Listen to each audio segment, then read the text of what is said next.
Halo sahabat dan kerabat, di mana saja Anda berada, wherever you are.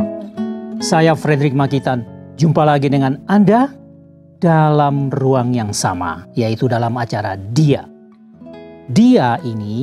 Acara Dia ini berisikan kontemplasi atas perkataan-perkataan Yesus yang sudah ditulis sejak 2000 tahun yang lampau, namun senantiasa relevan di sepanjang zaman dan berkuasa untuk mengubah kehidupan manusia, menjawab segala persoalan dan kebutuhan manusia.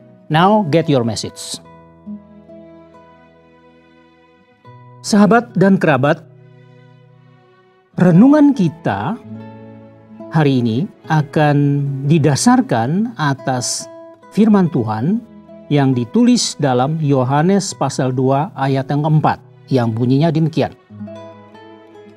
Apakah yang engkau mau daripadaku, Ibu?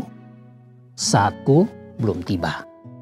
Kata-kata Yesus yang singkat ini diberikan atau dikatakan kepada Maria, Ibu Yesus. Bagaimana ceritanya? Saya ingin membawa kita kembali ke dalam sebuah konteks, satu peristiwa yang baru. Nah, pada episode yang lalu, Anda pasti masih ingat. Yesus meninggalkan apa yang kita bicarakan yang lalu, yaitu Yesus meninggalkan Yudea. Meninggalkan lokasi di mana dia dibaptis setelah dia mendapatkan ada 5 murid yang pertama. Satu namanya Yohanes, nelayan. Yang kedua adalah Andreas, juga nelayan. Kemudian saudaranya Andreas namanya Simon yang disebut Petrus. Mereka berdua nelayan. Dan juga kemudian Filipus, Yesus bertemu dengan Filipus. Lalu Filipus mengajak Nathanael sehingga jumlah murid ini menjadi 5 yang mengikuti Yesus pada saat itu.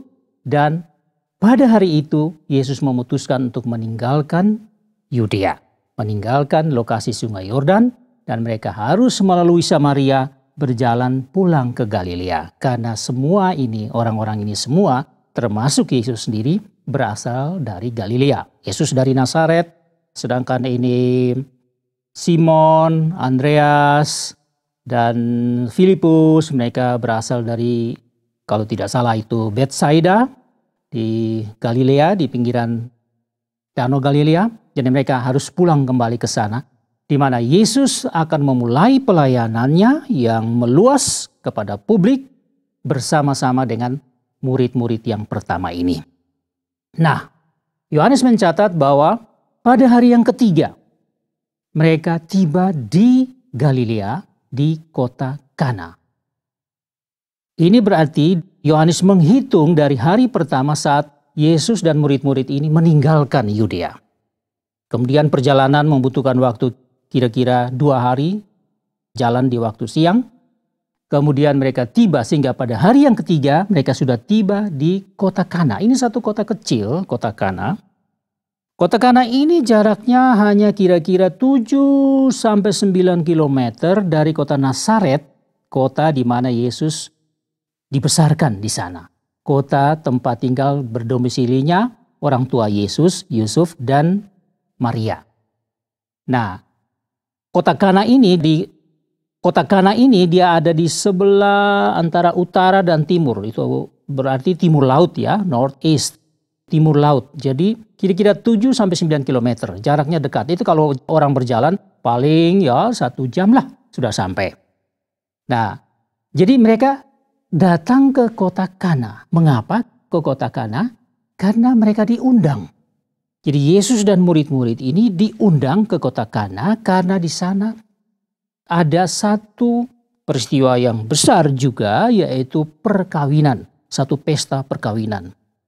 Nah, Maria ibu Yesus nampaknya atau ada kesan yang kuat, beliau sudah duluan di sana. Jadi sudah hadir di situ, kemudian Yesus dan kelima muridnya ini datang ke situ karena undangan. Nah, apa yang terjadi? Pesta ini bergengsi. Pada saat itu memang tidak sebesar pesta-pesta perkawinan kalau itu diadakan di wilayah Yudea yang lebih keren ya. Di Galilea ini sedikit di bawah kalau dibanding dengan Yudea. Nah, tapi pesta ini bergengsi. Pesta berjalan, maka apa yang terjadi? Ternyata tamu masih ada, masih asik menikmati pesta itu. Habislah anggur. Ini sesuatu yang terjadi di luar dugaan. Rasanya kok tidak mungkin ya, masa bisa seperti itu? Anggur dalam satu pesta bergengsi bisa habis. Lucu. Tapi itu yang terjadi. Lalu Maria sebagai orang yang ada kesan kuat, dia sudah terlibat. Ataupun sekalipun tidak, tapi dia adalah satu tamu yang lebih terhormat, yang lebih khusus diundang ke sana. Dia merasakan ada sesuatu dan melihat ini menyentuh hatinya. Timbul dalam dirinya semacam compassion, belas kasihan. Tapi lebih dari itu, tidak hanya compassion, tapi timbul juga passion, ya. Ada satu keinginan kuat untuk bagaimana menolong. Lalu dia punya daya apa? Dia tidak bisa bikin apa-apa. Satu hal yang dia bisa buat adalah dia datang kepada Yesus, anaknya yang ia kenal. Siapa anaknya ini? Tentu Maria paling mengenal siapa Yesus. Maka dia datang. Entah nanti akan seperti apa, tapi Maria datang kepada Yesus melaporkan situasi. Yesus menyambutnya, mengerti apa yang dikatakan oleh Maria. Tapi apa yang Yesus katakan? Ibu, apa yang kau mau dengan aku? Waktuku belum tiba. Sudah pasti Maria susah mengerti ini. Waktuku belum tiba. Waktu apa? Mau dibuat apa? Belum tiba. Terus situasi ini kan tegang, panik. Bagaimana ini? Maria bingung, panik. Tapi satu-satunya yang dia bisa buat adalah menceritakan itu kepada anaknya yang ia kenal. Lalu sekarang dia harus taat saja. Waktu Yesus belum tiba. Bayangkan itu. Kira-kira seperti apa? Mau buat apa? Apa yang akan jadi? Dia tidak bisa membayangkan bahwa akan terjadi mujizat. Tetapi dia hanya menunggu saja. Lalu dia katakan pada karyawan, pegawai-pegawai yang ada di situ. Begini saja. Kalian tunggu saja. Dan nanti dengar apa saja yang dia buat, dia suruh ikut saja. Kalian pasti tidak mengerti. Tetapi kalau dia bilang A, ikut A. B, ikut B. Nah, itu yang terjadi. Lalu yang terjadi adalah Yesus mulai bertindak. Waktunya tiba.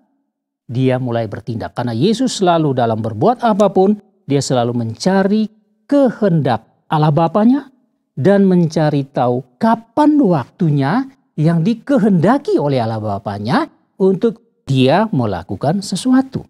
Ini prinsip Yesus.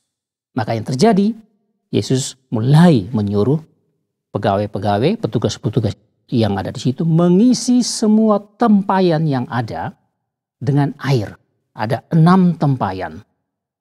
Masing-masing tempayan isinya itu dikatakan 2 sampai 3 buyung air. Nah, kalau kita hitung ke berat air sekarang, ukuran liter, maka satu tempayan itu isinya kira-kira 100 liter. Nah, 100 liter ini kan ada sekian buyung di dalamnya. Jadi berarti kalau 6 tempayan itu digabungkan itu menjadi 600 liter. Nah, 600 liter ini kita bisa bayangkan sekarang ada tandon, ada tandon yang 1000 liter, ada tandon yang 600 liter. Wah, itu airnya banyak itu. Dan itu dipenuhi. Memang pada zaman itu orang butuh air apalagi dalam pesta. Karena air ini dibutuhkan baik untuk membasuh kaki, mencuci tangan atau sesuatu yang lain termasuk juga untuk minum. Disuruh rupanya tempayan-tempayan itu dalam keadaan tidak penuh atau sudah habis barangkali. Dan diisi penuh. Kemudian Yesus mengubah air itu menjadi anggur. Sekarang kita bisa bayangkan bagaimana anggur sebanyak 1 tandon. Berapa banyak orang yang akan minum dan ini anggur yang terbaik. Lalu Yesus suruh, Maria sudah tahu apa yang terjadi ya. Pegawai-pegawai ini disuruh untuk sampaikan kepada pemimpin pesta. Rupanya kalau sekarang kita kenal dengan event organizer, ya, kita kenal dengan wedding organizer. Kalau dulu sudah ada itu, cuma istilahnya pemimpin pesta. Sekarang EO atau WO, ya. Dulu namanya pemimpin pesta gitu aja. Jadi dibawa ke pemimpin pesta. Setelah dikecap, loh ini anggur yang terbaik. Lalu jengkel juga ini pemimpin pesta, CEO ini, dia datang kepada yang punya pesta mempelai laki-laki. Bagaimana ini kamu menyediakan anggur yang terbaik, itu yang terakhir? Bukankah itu yang terbaik, itu yang harus dibagikan lebih dahulu? Kok sekarang yang terakhir di ujung-ujung ini baru yang terbaik? Ya cerita hanya sampai di situ. Tetapi pertolongan sudah selesai. Nah, apa yang menjadi renungan kita? Coba kita lihat pertama, apa kata Yesus? Hai ibu, ya ibu yang dikasihinya. Apa yang kau mau? Dia mengerti hati ibu. Ia mengerti tanggung jawab ibunya. Dia mengerti compassion atau belas kasihan ibunya atas orang-orang lain.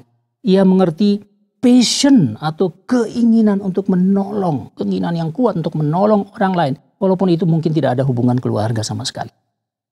Tapi dia mengerti bahwa Maria sudah memiliki empati yang begitu dalam terhadap orang lain. Bayangkan kalau pesta ini kehabisan anggur. Betapa malunya mempelai laki-laki dan mempelai perempuan. Betapa malunya semua orang yang ada di situ pemilik pesta. Ini compassion, ini passion dipahami oleh Yesus. Tapi Yesus katakan bagaimanapun juga waktu Tuhan. Waktu Tuhan. Ini berbeda dengan waktu manusia. Kalau waktunya Maria saat itu juga. Tidak perlu Yesus katakan lagi, tunggu waktunya. Tidak perlu, harus tolong, segera. Apalagi dalam kepanikan. Tapi waktu Tuhan. Jadi Maria diberi kesempatan untuk memahami anaknya. Bukan sebagai anak secara fisik saja. Tapi anak yang punya hubungan dengan Bapa. Yang melakukan apapun harus berdasarkan kehendak dan waktu Bapanya. Ini yang kita lihat. Kita juga belajar di sini bagaimana Maria misalnya. Maria seorang yang sabar. Maria seorang yang coba pahami hal-hal rohani. Walaupun saat itu dia belum pahami, dia selalu menyimpan dulu. Dan dia coba mengerti. Nanti Roh Kudus yang akan memberi kemampuan kepada dia untuk mengerti. Dia taat kepada Yesus walaupun Yesus itu anaknya sendiri. Dia taat. Dan kita belajar banyak dari Maria yang memperhatikan orang lain. Yang punya empati terhadap orang lain yang sulit. Yang juga berusaha untuk bagaimana menolong orang lain. Tapi lebih dari itu, datang kepada Yesus. Dalam kepanikan Maria, dia tidak mencari orang lain. Yang sangat mungkin secara rasional bisa menyediakan anggur. Seperti mencari, meminjam anggur atau dari tetangga. Tidak, dia tidak buat itu. Datang kepada Yesus. Dan murid-murid yang lain yang ada, 5 murid, sekaligus belajar dari Yesus. Kita ingat episode yang lalu Nathanael. Waktu dia bertemu dengan Yesus, Yesus katakan bahwa engkau akan melihat hal-hal yang lebih besar dari ini. Baru 3 hari yang lalu. Hari ini Nathanael membuktikan hal besar pertama. Setelah ia bertemu Yesus, Yesus mengubah air menjadi anggur. Betapa bahagianya pesta saat itu. Betapa bahagianya mempelai laki-laki dan perempuan. Betapa bahagianya pemimpin pesta, event organizer atau wedding organizer. Betapa bahagianya Maria. Betapa bahagianya 5 murid yang melihat satu perkara ajaib. Mujizat. Waktu Tuhan. Bukan waktu kita. Kehendak Tuhan bukan kehendak kita. Kita boleh menangis, memohon kepada Tuhan apa saja, terbuka habis-habisan kepada Tuhan. Tapi ingat, pertolongan itu datang berdasarkan waktu Tuhan. Sampai di sini dulu jumpa kita. Saya berharap bahwa renungan ini akan menjadi satu sentuhan baru buat Anda di hari ini. Banyak terima kasih atas perhatian Anda dan saya Frederick Magitan mohon diri. Get your message and see you next time.